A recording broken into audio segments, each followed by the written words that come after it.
मैं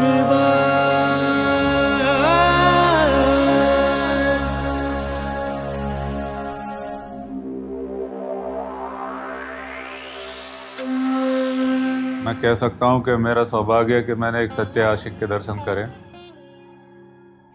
ये बात है बीए में पढ़ते थे तो शायद 74-75 की बात है। हम लोग व्यायामशाला जाते थे। उस समय ये आधुनिक जिम थे नहीं, पुराने ढंग की व्यायामशालाएँ थीं। तो पुराने ही उनमें इक्विपमेंट होते थे, वेट लिफ्टिंग का सामान, बेंच प्रेस वगैरह। तो वहाँ आज मैं देखता हूँ कि उस समय जो एक व्यायामशालाओं में एक दोस्ती और भाईचारा बनता था वो बड़ा अद्भुत था।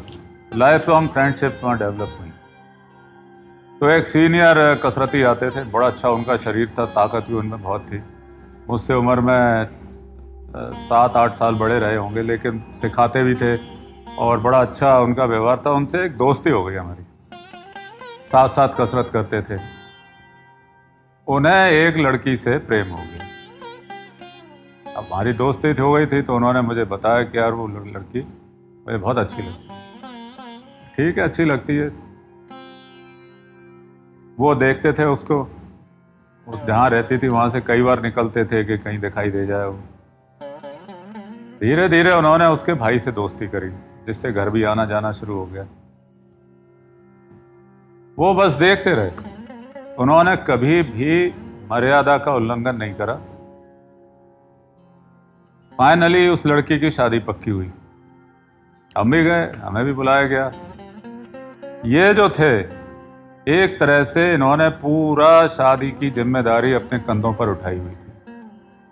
हलवाई से लेके मेहमानों को स्वागत से लेके ऐसा कोई काम नहीं था जिसमें इन्होंने पूरी ताकत से काम नहीं करा हो, दिल से काम नहीं करा हो। अच्छा, ये बात कि वो लड़की उनको बहुत अच्छी लगती है सिर्फ हम दोनों के बीच में थी। कभी अभी भी मैं उनका नाम नहीं बता रहा, ना उस परिवार का नाम बता रहा। बहुत सीनियर लोग हो गए होंगे। मुझे पता ही था। तो जब पार्टी चल रही थी, वरमाला वगैरह गिर गई, जब सब खाना खा रहे थे बारातियों को खिलाने के बाद, तो मैंने पूछा, गुरु क्या बात?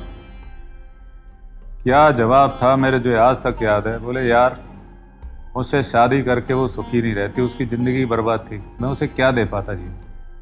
अच्छा घर मिला, अच्छा लड़का मिला, कम से कम वो सुखी तो रहेगी। मैं इसी बात से संतुष्ट और सुखी हूँ कि जिसको मैं चाहता हूँ वो सुखी रहे। तो मेरी तो छाती फट गई देख के उनके भाव वगैरह। And he was genuinely happy, चेहरे से वो खुश थे। मैं समझता हूँ कि मैंने एक वही सच्चा आशिक देखा है अभी तक की लाइफ में। जो मेरे सामने से कई आशिक निकले, लेकिन जो सच्चाई उनके प्रेम में थी वो फिर दोबारा देखने को नहीं। आज हम आकर्षित होते हैं किसी को तो उसको पजेस करना चाहते हैं, उसे अपनी संपत्ति बनाना चाहते हैं। हम उसके शुभचिंतक नहीं होते कि उसकी खुशी में हमारी खुशी हो। तो ये बात मैंने उनको देखी और मुझे उनसे बड़ी प्रेरणा मिली। अभी तो मुझे मालूम पड़ा 2 साल पहले उनका देहांत भी हो गया। और मैं समझता हूँ कि सच्चे आशिक की कभी दुर्गति नहीं। Sri Shailendra Sharma belongs to the lineage of immortal Guru, Mahavatar Babaji Maharaj. He is the only Kriya Yoga Guru who has given commentaries on Srimad Bhagavad Gita, Yog Darshan, Hatha Yog Pradipika, Gorakh Bodh and Shiv Sutra together.